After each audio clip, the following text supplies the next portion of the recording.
cortito, como si te aburriera.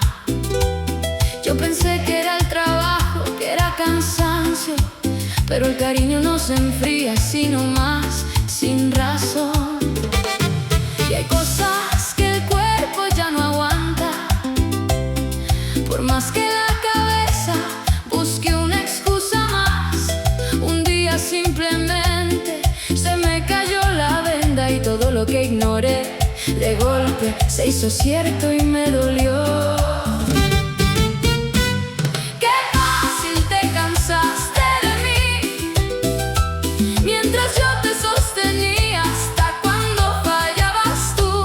Qué fácil cambiaste de página, y hoy la que se queda leyendo sola no soy yo, no soy yo.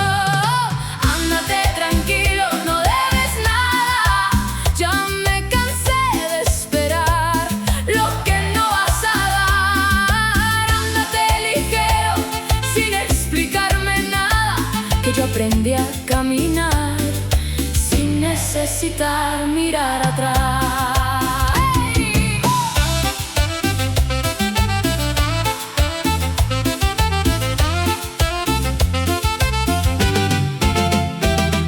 Borré tu número por accidente y no sentí ganas ni de volverlo a marcar.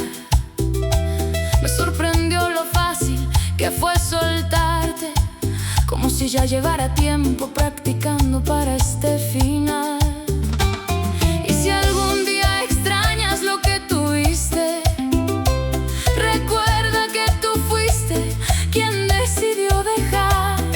No vengas a buscar lo que ya no cuidaste, porque esta puerta ya aprendió a quedarse cerrada de verdad. Qué fácil te cansaste de mí, mientras yo te sostenía hasta cuando fallabas tú. Qué fácil cambiaste de página, y hoy la que se queda leyendo sola no soy yo, no soy yo.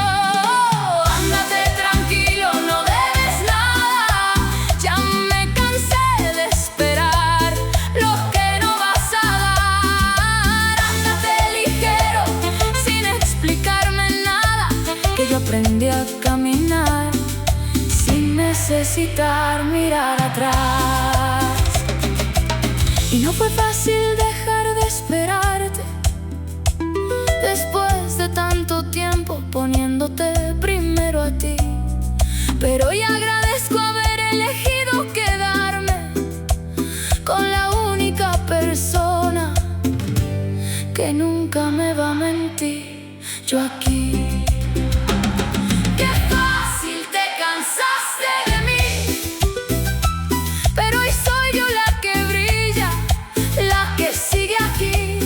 Qué fácil cambiaste de página y perdiste la única que valía la pena vivir. ¡Ey! Ándate tranquilo, no debes nada, yo me quedo entera con mi nombre y mi verdad. Ándate ligero, sin explicarme nada, porque hoy por fin aprendí a quererme de verdad.